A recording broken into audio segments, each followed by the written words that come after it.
యేసు నామంలో మీకు శుభములు సమృద్ధిగా కలుగును గాక. మధురం నీ వాక్యం అనే కార్యక్రమానికి స్వాగతం. ఈరోజు మనం తపస్కాల సందేశంలో 18వ సందేశంగా తపస్కాలము సత్యమైన కాలం అనే అంశాన్ని ధ్యానించుకుందామండి.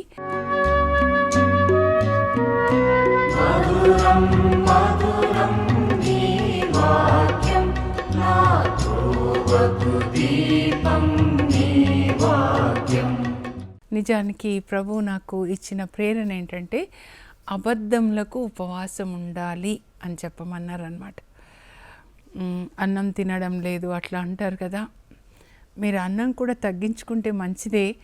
ఇప్పుడు ఎలా ఉన్నారో ఎప్పటికీ అలాగే ఉండండి. ఆహారం విషయంలో సింపుల్గా ఉండడము, మన లైఫ్ స్టైల్ సింపుల్గా ఉండడం. శరీరంలో మనం మరణించాలి అంటే శరీర కోరికలు పుట్టగొడుగుల్లాగా శరీరంలోంచి వస్తాయి. అవే పిశాచులు అన్నమాట. శరీర వాంఛలు అంటే పిశాచులు. అది కూడా నేను మీకు వివరిస్తాను మరొకసారి. గలతీ 5వ అధ్యాయంలో 16 నుంచి 26 వరకు మరోసారి చెప్తాను. మొన్న నేను ముత్తంగి వెళ్ళినప్పుడు ఒక ఫాదర్ చెప్తున్నారు, అక్క మనము we have to die for our self, die to self అంటే ఈ శరీరం మరణించాలక్క. యేసు ప్రభు దాన్నే యోహాన్ 12:24లో చెప్తారు, గోధుమ గింజ భూమిలో పడి నశించాలి. అది నశించకపోతే అలాగే ఉంటుంది, కానీ నశించినప్పుడు అది మొలకెత్తి ఫలించి మరి అది ఫలిస్తుంది అన్నమాట. అలాగే అంటే గోధుమ గింజ అంటే మన శరీర వాంఛల్ని మనం ఏం చేయాలి, నశింపచేయాలి. అది మన వల్ల కాదండి, పరిశుద్ధాత్మ ద్వారా. రోమా 8:13లో పౌలు రాస్తాడు, పరిశుద్ధాత్మ వలన మనలో ఉన్నటువంటి శరీర వాంఛల్ని మనం నశింపజేస్తాం. మనతో కాదు, ఆయన నశింపజేస్తాడనమాట. ప్రతిరోజు మనం నశించాలి. అందుకే యేసు ప్రభు చెప్పారు అని చెప్పాను నేను. చూడండి, లూకా 9:23, నన్ను వెంబడింపగోరువాడు అంటే యేసు ప్రభుకి శిష్యులుగా ఉండాలి అనుకునేవాళ్ళు. గురువు నడిచిన అడుగుల్లోనే నడుస్తారు శిష్యులు కదా. తనను తాను త్యజించుకొని అంటే తన శరీరాన్ని సిలువ వేసుకోవాలి, తన సిలువను ఎత్తుకొని నన్ను వెంబడించాలి. అంటే ప్రతిరోజు ఏ కోరికలు పుడతాయో శరీరంలో వాటిని చంపేసేయాలి అన్నమాట. ఇది నేను చూడాలి, ఇది మాట్లాడాలి, ఇది తినాలి, ఇది ధరించాలి. ప్రతిరోజు ఈ శరీరం నుంచి పుడుతూ ఉంటాయి కోరికలు, ఇది చూడాలి సెల్ ఫోన్లో. ఆ కోరికలు, శరీర కోరికల్ని సిలువ వేసుకోవాలన్నమాట. అదే హృదయ పరివర్తన అంటే. మీరు మారు మనస్సు లేదా హృదయ పరివర్తన అంటారు కదా, అంటే ఏంటంటే change of heart and change of mind అన్నమాట. హృదయము ఈ శరీరానికి సంబంధించిన కోరికల్ని ఇప్పటి వరకు కోరుతుంటే కింద వాటిని, ఇప్పటి నుంచి పైనున్న వాటిని కోరుకోవాలి. పైన ఎవరు ఉన్నారు? దేవుడు అన్నమాట. ఆయన, దేవుని యొక్క వాక్యం, పరిశుద్ధాత్మ, ఇవి మనం పొందాలి. ఆత్మలో జీవించాలండి. ఇప్పుడే కాదు, ఎప్పటికీ శరీరంలో మరణించాలన్నమాట. అది అయితే ప్రభు చెప్పారు, ఇప్పుడు ఉపవాసాలు ఉంటున్నారు కదమ్మా, వాళ్ళకి చెప్పు, అబద్ధాలకి ఉపవాసము. ఇది మన టాపిక్ యాక్చువల్గా, అబద్ధంలకు ఉపవాసం అన్నమాట. కొన్నిసార్లు నా గుండెలు నిజంగా బ్రద్దలైపోతాయండి. ఎట్లా అబద్ధాలు చెప్తారంటే బా అట్లా నా గురించి కూడా మాటలు అంటూ ఉంటారు. చూడండి, మనం దేవుని పనిలో ఎదుగుతూ ఉన్నప్పుడు సైతాన్ కూడా ఒక బృందాన్ని తయారు చేసి పెడతాడనమాట. సినగోగ్ ఆఫ్ సేటన్ అంటారు. మన మీద రాళ్ళు వేయడానికి. యేసు ప్రభు మీద ఎన్ని నిందలు వేశారు కదండి పిలాతు ముందుకు తీసుకొని వచ్చి. అట్లా వాళ్ళు ఎట్లా ఇలాంటి అబద్ధాలు చెప్పగలిగారు అనిపిస్తుందండి. ఒక్క స్కూల్లో ఒక గ్రూప్ అన్నమాట, అందరూ కాదు, ఆ గ్రూప్ మళ్ళీ క్రిస్టియన్సే. అదే నోటితో ప్రార్థన చేస్తారు, ఆ తర్వాత అదే నోటితోటి అబద్ధాలు, వ్యర్థమైన మాటలు, నిందలు వేయడం అన్నమాట. నిందలు వేయడం, అలా నిందలు ఎలా మాట్లాడగలుగుతున్నారా అని అనిపిస్తుంది అన్నమాట. అడ్డు లేకుండా చేసుకోవాలి. యేసు ప్రభు ఒక ఉపమానాన్ని చెప్తారు కదండి. మరి ఒక పొలము అంతా బావి తవ్వి పొలము ద్రాక్ష తోట గుత్తాకి ఇచ్చినప్పుడు కౌలు తీసుకొని రమ్మని పంపిస్తే చంపేస్తారు. నా కొడుకుని పంపిస్తాను, నా కొడుకుని పంపిస్తే అట్లీస్ట్ గౌరవిస్తారని, కానీ నా కొడుకుని కూడా చంపేస్తారు అని, ఎందుకంటే ఇతడే వారసుడు కదా అని. అలాంటి రోజులండి, నిందలు వేసే రోజులు. ఒకరు నీతిగా జీవించారంటే మన చుట్టూ మనలోనికి యేసు ప్రభు రాగానే నీతిగా జీవించాలని ఎప్పుడైతే అనుకుంటామో సైతాను ఒక గ్రూప్ తయారు చేస్తారండి మన మీద రాళ్ళు వేయడానికి అనమాట. యేసు ప్రభుకి ఎట్లా ఉంది చూడండి, స్టీఫెన్ మీద ఎన్ని రాళ్ళు వేశారు చూడండి, అలా అన్నమాట. కొన్నిసార్లు పని చేసే చోట జరగవచ్చు, కొన్నిసార్లు మన నివసించే చోట మన సొంత కుటుంబ సభ్యులే వ్యతిరేకంగా ఉండొచ్చు. యేసు ప్రభుకి 12 మంది శిష్యుల్లో మరి యూదా ఇస్కారియోతు, నాతో భుజించిన వాడు నాకు వ్యతిరేకంగా లేస్తాడు. అలాంటి రోజులండి. సొంత పిల్లలు తల్లిదండ్రుల్ని పట్టిస్తారు అన్నారు చూడండి. వాళ్ళ ప్రవర్తన, వాళ్ళ మాటలు మనల్ని గుండెలు బ్రద్దలు చేసేలాగా ఉంటాయి. అయినా కూడా నేను చెప్తున్నాను, మనం ప్రభువులో బలపరచుకోవాలి, యేసు ప్రభుని పట్టుకోవాలి. ముదిమి వచ్చే వరకు నేను మిమ్మల్ని చూసుకుంటా, 71వ కీర్తన అన్నమాట. మీరు వృద్ధులైనప్పుడు చూసుకుంటాను. పరిశుద్ధ ఆత్మ ఉన్నవాళ్ళైతే తల్లిదండ్రుల్ని గౌరవిస్తారండి. యోసేపులాగా ఆది కాండంలో తండ్రిని చూసుకున్నాడు, అన్నయ్యని చూసుకున్నాడు. దావీదు కూడా అలాగే. ఆ తర్వాత ఎస్తేర్, వీళ్ళందరూ పరిశుద్ధ ఆత్మని ఉన్నవాళ్ళు. ఇస్సాకు పరిశుద్ధ ఆత్మని కలిగి ఉన్నవాళ్ళైతే తల్లిదండ్రులను గౌరవిస్తారు. పరిశుద్ధ ఆత్మ లేకుండా ఈ లోకపు ఆత్మ ఉన్నట్లయితే వాళ్ళకి తల్లిదండ్రుల మీద గౌరవం కాదు కదా, వాళ్ళు నోటికి ఏది వస్తే అది అనడము, వాళ్ళని హింసించడము. మీరు చూడండి 2 తిమోతి 3వ అధ్యాయం చదువుకోండి. ఎందుకో ప్రభు చెప్తున్నారు ఇది కూడా చెప్పమ్మా అని. అందులో చివరి రోజులలో అపాయకర సమయాలు వస్తాయి. మన బైబిల్ ట్రాన్స్లేషన్లో ఈ మాట సరిగా లేదండి. అపాయకర సమయాలు అన్నమాట. అంటే పెరిలస్ టైమ్స్, చాలా అపాయం. ఎట్లా అంటే మనుషులు స్వార్థపరులు అవుతారంట. వాళ్ళకి ఎంతసేపు దే లవ్ దేర్ బాడీ, వాళ్ళని వాళ్ళే ప్రేమించుకుంటారు. They will be lovers of themselves, lovers of money, lovers of pleasures. వాళ్ళని వాళ్ళు ప్రేమించుకుంటారు, ధనాన్ని ప్రేమిస్తారు. తర్వాత ప్లెజర్స్, విందులు, వినోదాలు, పార్టీలు, శరీరానికి అలా ఉంటారు. తల్లిదండ్రుల్ని ధిక్కరిస్తారు, కృతజ్ఞత లేకుండా ఉంటారన్నమాట, దైవభీతి లేకుండా ఉంటారు. తల్లిదండ్రుల్ని ధిక్కరిస్తారు పరిశుద్ధ ఆత్మ లేకుండా. ఇది అంత్యక్రీస్తు స్వభావం అన్నమాట. యేసు ప్రభు ఉన్నారంటే తల్లిదండ్రుల్ని గౌరవిస్తారు. యేసు ప్రభులాగా 30 సంవత్సరాలు ఈ లోకపు తల్లిదండ్రులకి, పెంపుడు తండ్రి యోసేపుకి ఆయన సేవ చేస్తాడండి. వడ్రంగిగా యేసు ప్రభు సిలువలో వేలాడుతూ వాళ్ళ అమ్మని మర్చిపోలేదండి. యోహాన్కి అప్పచెప్తాడు, అమ్మ జాగ్రత్త యోహాన్, అమ్మ నా కొరకు చాలా కష్టపడిందని. కానీ అలాంటి పిల్లలు ఒక 10% కూడా ఉంటే దేవునికి వందనాలు చెప్పాలి. కానీ మిగతా పిల్లలు తల్లిదండ్రుల్ని ధిక్కరిస్తూ, నీవెవరు, నాకు ఫోన్లు అండి అమెరికా నుంచి, వేరే స్టేట్స్లో నుంచి, గుజరాత్ నుంచి, ముంబై నుంచి, ఎంత వేదన అనిపిస్తుంది అక్క, ఇలా వీళ్ళు బిహేవ్ చేస్తున్నారు, ఇలా అయిపోయినాడు. పెళ్ళైపోయిన తర్వాత కోడలు ప్రవర్తన నన్ను ఇట్లా గుండెలు బ్రద్దలు చేస్తుంది, వాడు కూడా ఎట్లా అయిపోయినాడు, ఎట్లా పెంచాము అని. ఈ రోజులలో పిల్లల ప్రవర్తన, వాళ్ళ ప్రవర్తన తల్లిదండ్రులు చాలామంది బాధపడుతూ ఉన్నారండి.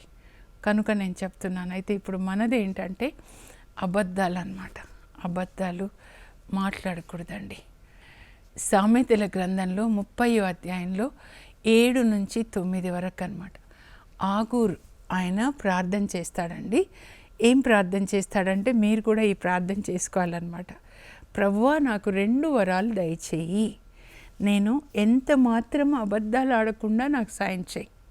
ఇంకొకటి, నాకు కావలసినంత ఆహారం, తిండి ఎంతనో ఆ తిండి, బట్ట అవన్నీ నాకు ఇచ్చేసాయి.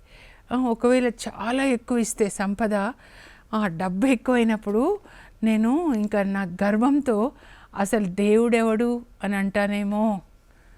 ఫరో రాజు అంటారు కదా, మోషే వెళ్ళి నా ప్రజల్ని పంపించమని యావే దేవుడు చెప్తున్నాడు, నన్ను ఆరాధించడానికి పంపించమని చెప్తున్నాడు అంటే యావే ఎవడు అని అడుగుతాడనమాట.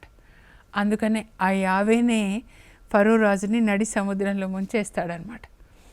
యావే ఎవరు అని. అలాగే నేను కూడా నువ్వు నాకు బాగా డబ్బులు ఇస్తే దేవుడెవడు అంటానేమో, అందుకే అంత సంపద వద్దు, అట్లాని మరీ పేదవాళ్ళని చెయ్యకు ప్రభా, అప్పుడు నేను పేదవాడిని దొంగతనం చేస్తే నీకు అపకీర్తి తీసుకొని వస్తాను. మన దొంగతనాలు అబద్ధాలు దేవునికి అపకీర్తి అన్నమాట. మరి ఎవరండి దేవుడు? యేసుప్రభు ఎవరు? మనం యోహాను సువార్త 18 ఒకసారి చూస్తే పిలాతు దగ్గరికి తీసుకెళ్తారండి ఆయనని. ప్రధాన అర్చకులు, యూదులు, పరిసయ్యులు తీసుకొని వెళ్తే పిలాతుకి తెలుస్తుంది వీళ్ళ అసూయతో ఈయనను బంధించారు, కానీ ఈయనలో ఏ దోషం లేదని తెలుస్తుంది అన్నమాట. తెలిసినప్పుడు నువ్వు యూదుల రాజువా అని ఆయన అడుగుతారు. ప్రభు అంటారు, అంటే మీరు అలా విన్నారా యూదుల రాజు అని, లేకపోతే ఎవరైనా చెప్పారా అని అడిగిన తర్వాత ఏమంటారంటే, నా రాజ్యం, యేసుప్రభు అంటారనమాట, నా రాజ్యము ఈ లోక సంబంధమైనది కాదు, నా రాజ్యము పరలోక సంబంధమైనది. నా రాజ్యం ఈ లోక సంబంధమైనది అయినచో నా అనుచరులు మీ చేతిలో పడకుండా నన్ను కాపాడేవాళ్ళే అని చెప్పి యేసుప్రభు చెప్తారనమాట. మరి ఎవరు అని అంటే ఆయన చెప్తారు, నేను సత్యమునకు సాక్ష్యం ఇవ్వడానికి వచ్చాను. అంటే పరలోకం నుంచి నేను సత్యానికి సాక్ష్యం ఇవ్వడానికి వచ్చాను. అంటే సత్యం అంటే ఏంటి అని అడుగుతాడండి పిలాతు యేసుప్రభుని. యేసుప్రభు ఏమంటారంటే కడ్రా భోజన సమయంలో యోహాను 14:6లో నేనే మార్గం, నేనే సత్యం, నేనే జీవం. యేసుప్రభువే సత్యం అన్నమాట. ఆ సత్యాన్ని పట్టుకొని సత్యం అంటే ఏంటి అని అడుగుతున్నాడు అనమాట. ఇప్పుడు జసింత, నేను నా దగ్గరకు వచ్చి జసింత ఎవరండి అంటే, జసింత అంటే నేనే జసింత. యేసుప్రభు చెప్తున్నారు నేనే సత్యం, నేనే సత్యం అని చెప్తున్నారంటే ఆయన జీవితంలో ఎప్పుడు ఆయన అబద్ధాలు ఆడలేదండి. ఆ తర్వాత నటన చేయలేదు. మనుషుల ముందు ఒకలాగా ఆయన రహస్య జీవితం, చీకటి జీవితం ఆయనకు లేదు. ఆయన వెలుగు అన్నమాట. అపోస్తుల కార్యాలు రాస్తూ 1వ అధ్యాయంలో 1వ వచనంలో మీరు చదివితే లూకా రాస్తాడండి. ముందు లూకా సువార్త, తర్వాత దాని కొనసాగింపులో అపోస్తుల కార్యాలు. నేను నా మొదటి గ్రంథంలో యేసుప్రభు ఏదైతే చెప్పాడో, ఏది చేశాడో నేను రాశాను. అంటే యేసుప్రభు ఏది బోధించాడో ఆయన ఏం చేశాడంటే దాన్ని పాటించాడండి. అర్థమవుతుందా?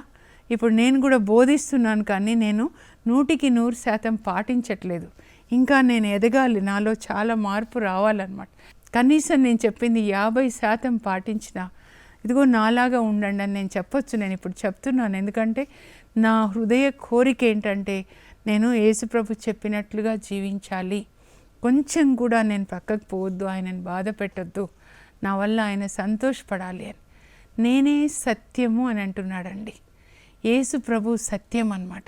ఇప్పుడు మనం 1 కొరింథీ 3వ అధ్యాయంలో 11వ వచనంలో పౌలు రాస్తున్నాడండి. మీరు చదవాలి 1 కొరింథీ 3. అక్కడ కొరింథీ ప్రజలు ఎట్లా ఉంటారంటే శరీరంలో జీవిస్తూ ఉన్నారన్నమాట. నేను యేసుక్రీస్తు వేసిన పునాది మీద నేను పనిచేస్తూ ఇలా సంఘాల్ని కడుతున్నాను అన్నమాట. యేసుక్రీస్తు అను దేవుడు వేసిన పునాది తప్ప వేరొక పునాదిని ఎవరు కూడా వేయకుందురుగాక అంటాడు. దేవుడు ఆయన సంఘాన్ని కట్టడానికి పునాది రాయి ఎవరంటే యేసుప్రభు అన్నమాట.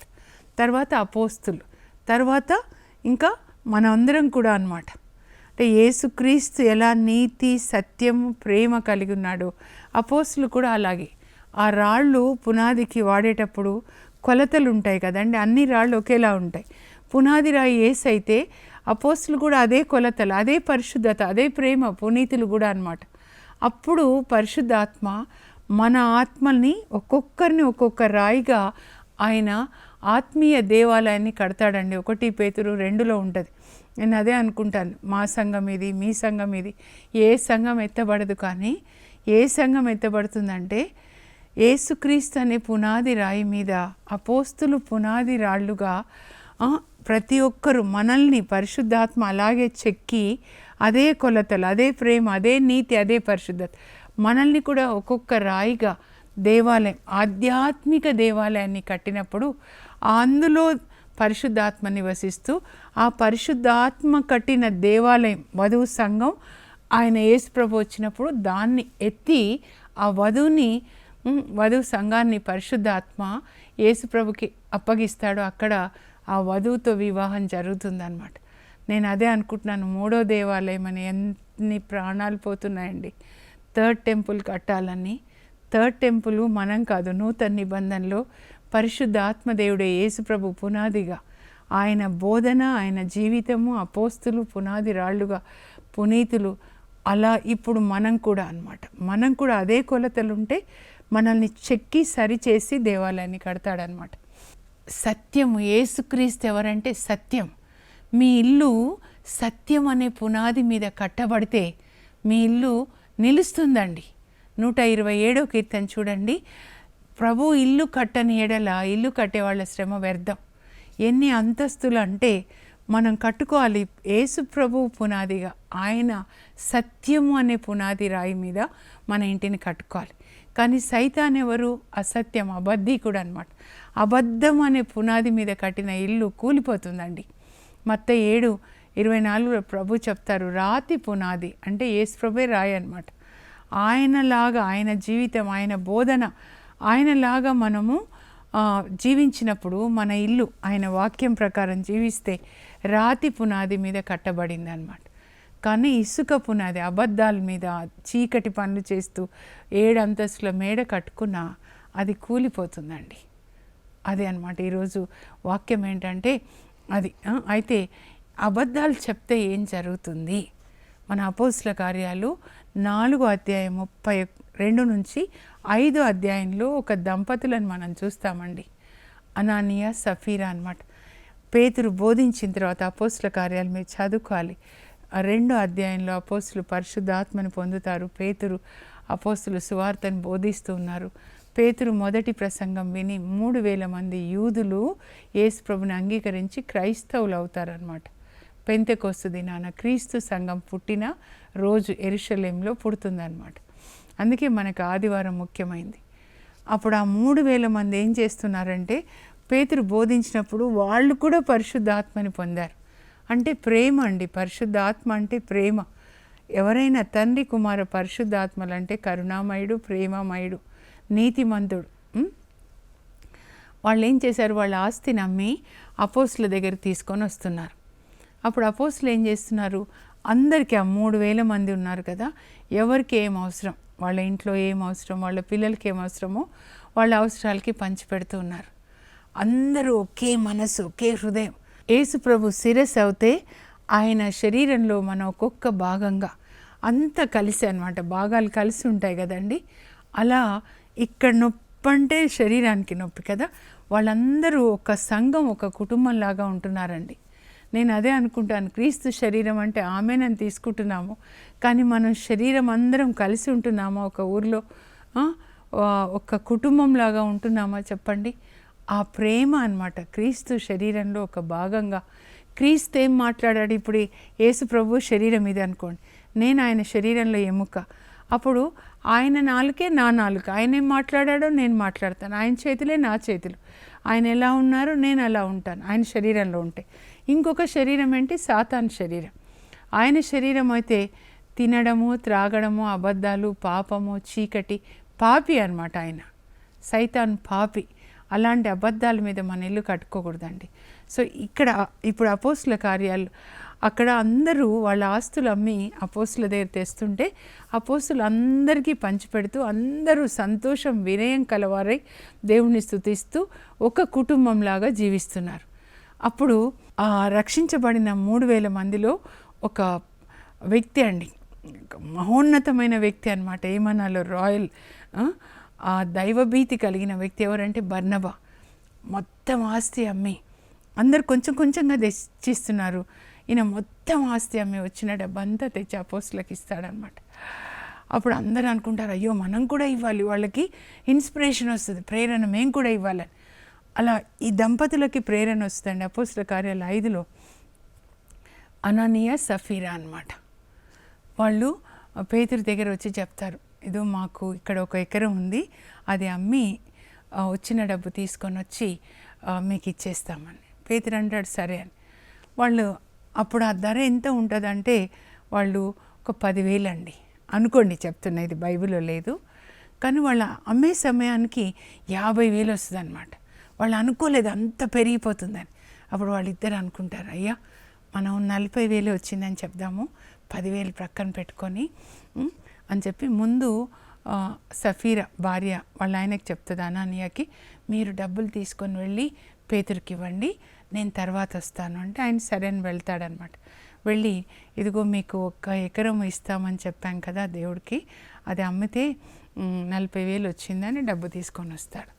అప్పుడు పేతురు అంటాడు, అనానీయ ఆ పొలం అమ్మక ముందు నీదే, అమ్మిన తర్వాత కూడా నీదే కదా, మరి నీవెందుకు పరిశుద్ధ ఆత్మని మోసగించుటకు నీ హృదయాన్ని సైతానికి అప్పచెప్పావు. ఇది మీరు జాగ్రత్తగా వినండి. ఆయన హృదయాన్ని ఎవరికి అప్పచెప్పాడంటే సైతానికి అనమాట. అంటే హృదయం అంటే ఆత్మ. ఆయన ఆత్మ సైతాన్ ఆత్మ ఏకమైనప్పుడు ఏం పుడతాయంటే అబద్ధాలు పుడతాయి. ఎందుకంటే సైతాను అబద్ధాలకి తండ్రి, ఈ వ్యక్తి అబద్ధం చెప్పిన ఆయన తల్లి అనమాట. సైతాన్ అబద్ధాలకి తండ్రి అయితే ఈ వ్యక్తి ఆత్మ, అబద్ధాలు చెప్పే ఆత్మ తల్లి అవుతుంది. తల్లి తండ్రి కలిస్తే పుట్టారు కదా బిడ్డలు, అలా అబద్ధాలు అన్నమాట. ఎందుకు అలా? పరిశుద్ధ ఆత్మని మోసగించి నీ హృదయాన్ని ఎందుకు నువ్వు సైతానికి అప్పచెప్పావు అని పేతురు అంటాడండి. అంతే. అప్పుడు ఆయన ఇట్లా కింద పడి చచ్చిపోతాడు. అప్పుడు అక్కడ యువకులు ఉంటే పేతురు చెప్తాడు, ఈయనను వెళ్ళి సమాధి చేసేసేయండి అని తీసుకెళ్తారు. వాళ్ళకి భయం వేస్తుంది మిగతా వాళ్ళకి అనమాట. తర్వాత 3 గంటల తర్వాత తన భార్య వస్తుంది, సఫీరా వస్తుందండి.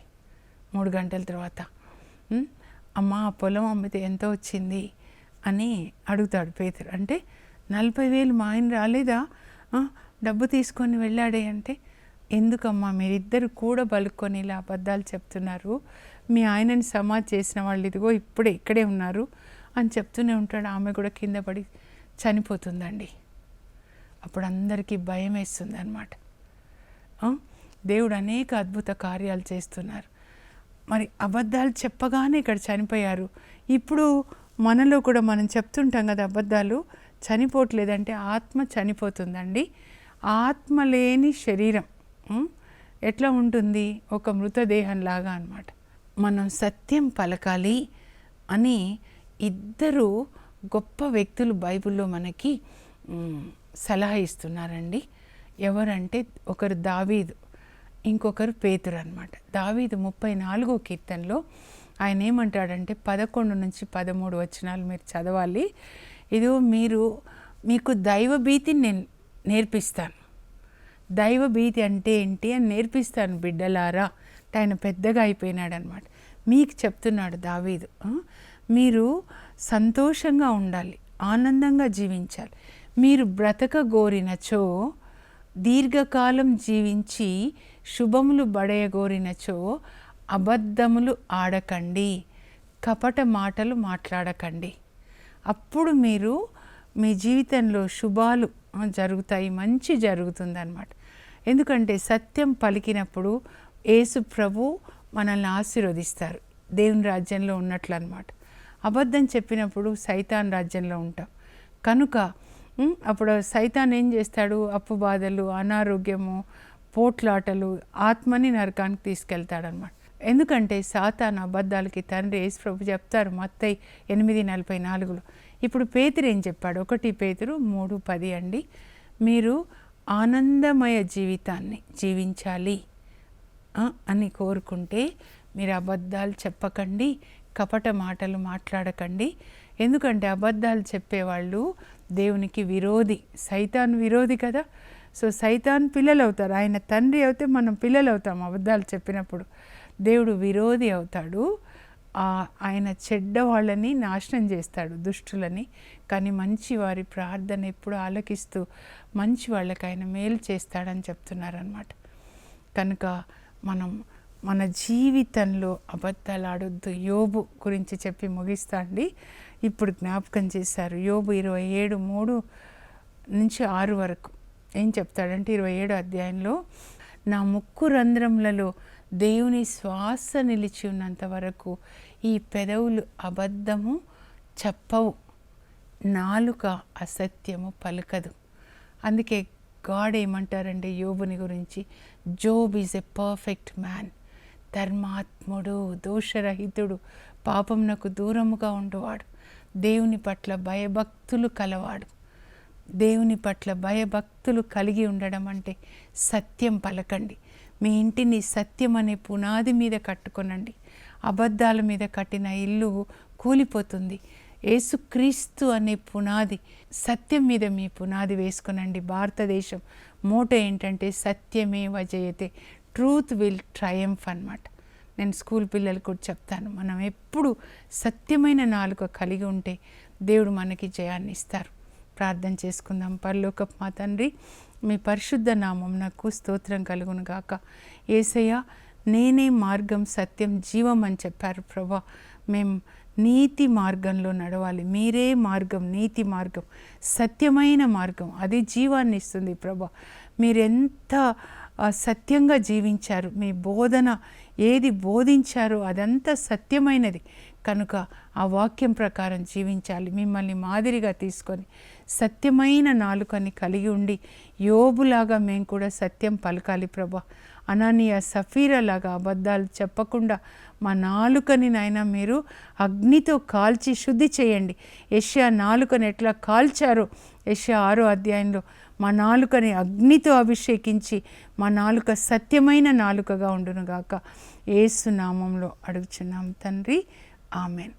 యెషయా 6లో దేవుడు యెషయా నాలుకని శుద్ధి చేస్తాడు అగ్నితోటి అన్నమాట. అందుకే పెంతెకొస్తు దినాన అగ్ని నాలుకలు, ఎందుకంటే మనిషి పాపం నాలుకతో చేస్తాడు కనుక పరిశుద్ధాత్మ మన నాలుకని అగ్నితో అభిషేకించి యోబులాగా సత్యం పలికే నాలుకగా మనందరి నాలుకల్ని అభిషేకించునుగాక. God bless you. మీ ఇల్లు సత్యము అనే యేసుక్రీస్తు పునాది మీద కట్టబడునుగాక. Have a blessed day.